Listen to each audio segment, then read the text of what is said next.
Okay, eighth graders, we're going to take a look at how to compute with scientific notation.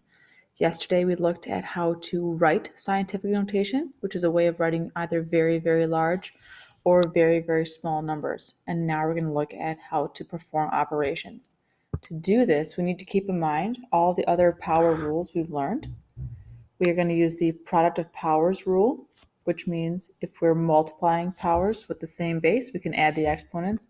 We're also going to use the quotient of powers rule, which we know means if we're dividing powers with the same base, we can subtract the exponents. Remember, we can only apply the properties to powers that have the same base. And in this case, we're going to be doing a lot of work with a base of 10. So in this first example, we have 8.4 times 10 to the second power times 2.5 times 10 to the sixth power.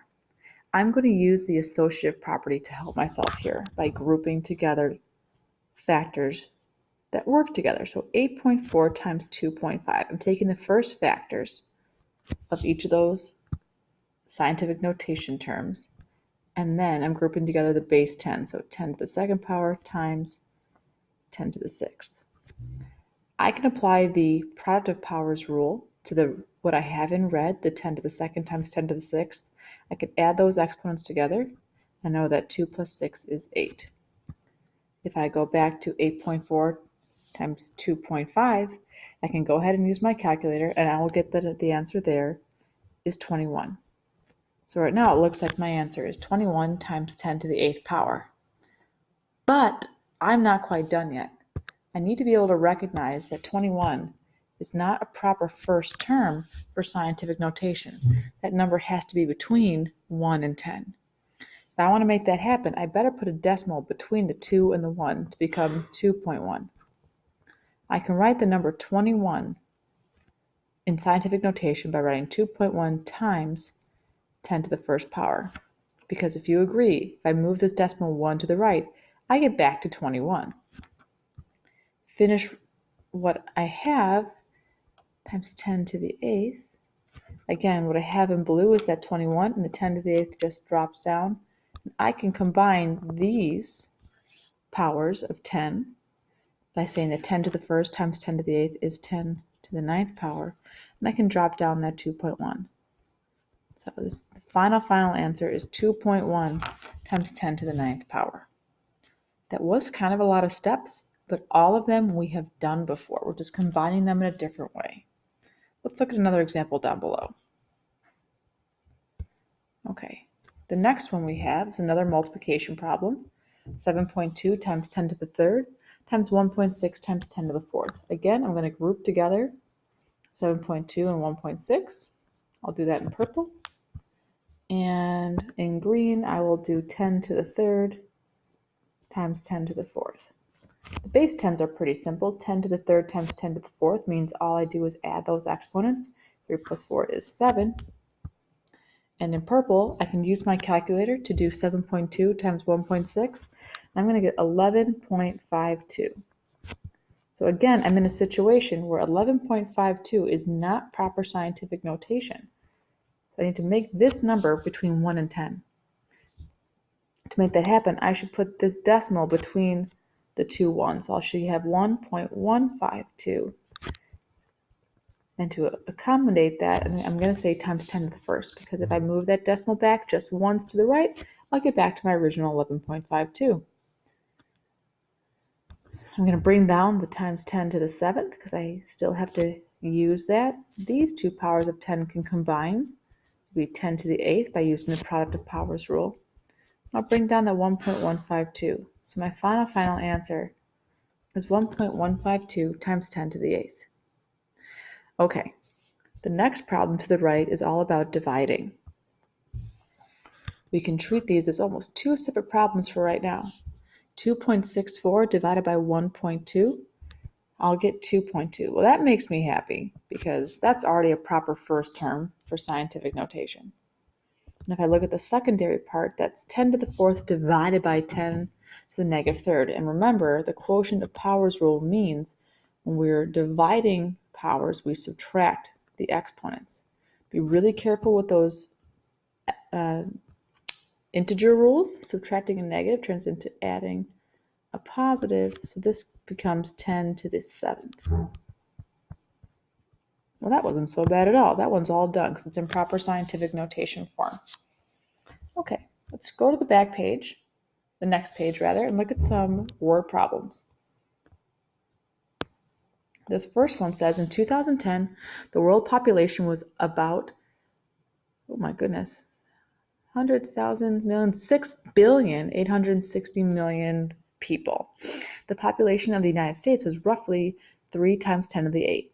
About how many times larger was the world population than the population of the United States? Well, a word that I'm catching here is the term about. About how much longer? That means I can round if I want to. So I'm going to take that really large world population number and round it to the billions place. So I'm going to round it to the billions. I'll look to the right, it's an 8. That means I'm going to bump that 6 up to a 7. It's a lot of people. How do I write that in scientific notation? 7, there's my decimal, times 1, 2, 3, 4, 5, 6, 7, 8, 9, times 10 to the 9th. Now we've done a bunch of these about how many times larger problems, and that always means divide. So I'm going to take the world population and divide it by the population of the United States.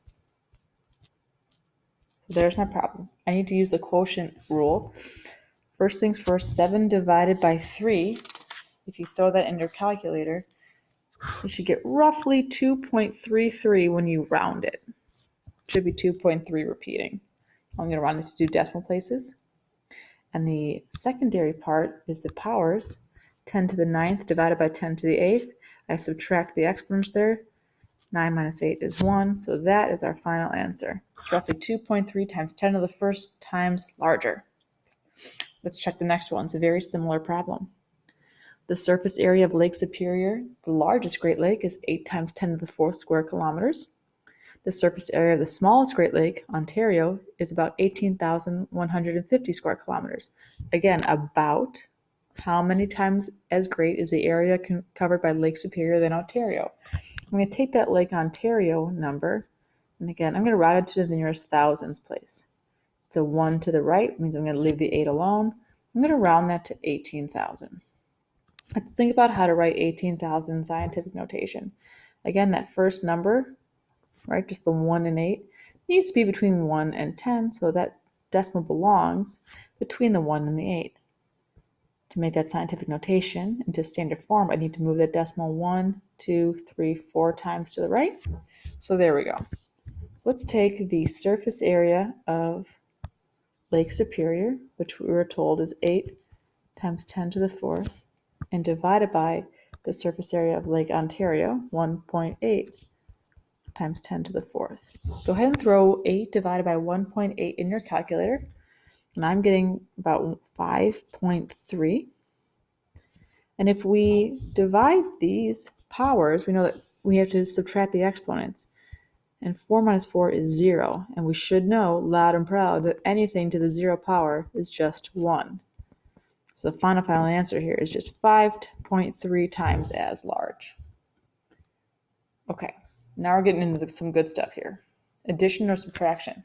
It's really important to keep in mind that when we're adding or subtracting in scientific notation, the exponent on the powers of 10 must match. If they don't match, you're not actually lining up place value properly, and it's going to be all screwed up.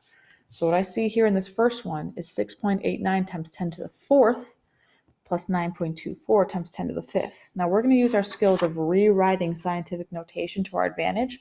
You can do this one of two ways. You can take this 4 and turn it into a 5 by adjusting the first factor, or take the 5 and turn it into the 4 by adjusting the first factor. I recommend you take the smaller exponent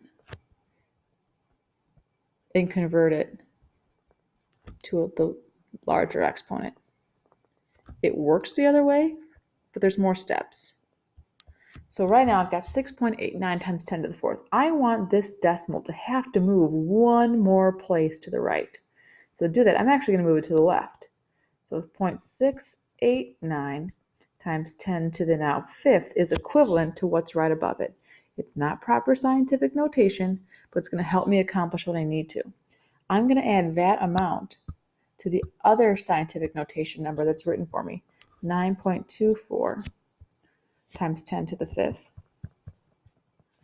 Again, I'm going to add the other one to it, making sure I line up my decimal places. So 0.689.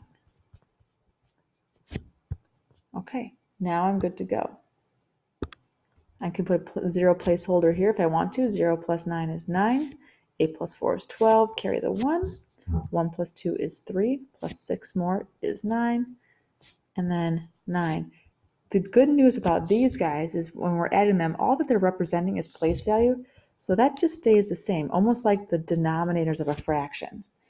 So our final answer, because that first term is in proper form, is 9.929 times 10 to the fifth. Let's take a look at the next one. In the second one, I have 7.83 times 10 to the eighth minus 11,610,000. I need to write that in scientific notation first. So I'm going to see where all the zeros stop, and it's right here. So I need to turn 1161 into a number between 1 and 10, which means that decimal belongs right between the ones. So if that were to happen, to get back to standard form, I'd need to move it 1, 2, 3, 4, 5, 6, 7 times. Okay? So remember, my recommendation was to take the smaller exponent, which we actually have right here compared to the 8, and turn it into the larger exponent. To make that happen, I'm going to move the decimal ones to the left. That's 0.1161 now, times 10 to the eighth, because now the decimal has to move one more time to get back to standard form. So I'm going to set up my subtraction. 7.83 minus 0.1161. I've got a lot of borrowing going on here, so be careful. I'm going to put some placeholder zeros. I've got to go all the way to the 3 to start borrowing. That becomes a 2. This is now a 10. I'm going to borrow again. That's a 9, and now this is a 10. 10 minus 1 is 9. 9 minus 6 is 3. 2 minus 1 is 1. 8 minus 1 is 7. And then 7 minus 0 is 7. And then again, times 10 to the eighth, because that's how we made ours match. All right, guys, one more time. Last one at the bottom. First things first, change that first number into scientific notation. The 0 stop here. To make a 5, a 9, and a 3 between 1 and 0, that decimal belongs between the 5 and the 9. If that's where it is, to get back to standard form, I'd need to move the decimal 1, 2, 3, 4, 5 times. Again, right now the 5 is a smaller exponent, so I'm going to make it match the larger one by moving the decimal once, in this case, to the left, because 5 and 6 are only 1 apart. So now I'm looking at 0.593 times 10 to the sixth plus 7.89 times 10 to the sixth. Let's line up those decimals of the first factors. 7.89 plus 0.593. Okay, I'm going to throw in a placeholder 0 for myself. 0 plus 3 is 3. 9 plus 9 is 18. Carry the 1. 1 plus 8 is 9. Plus 5 is 14. Carry the 1 again, and I get an 8. So I have 8.483, and again, I'm using 10 to the sixth. So I'll throw that on the end, and I'm good to go.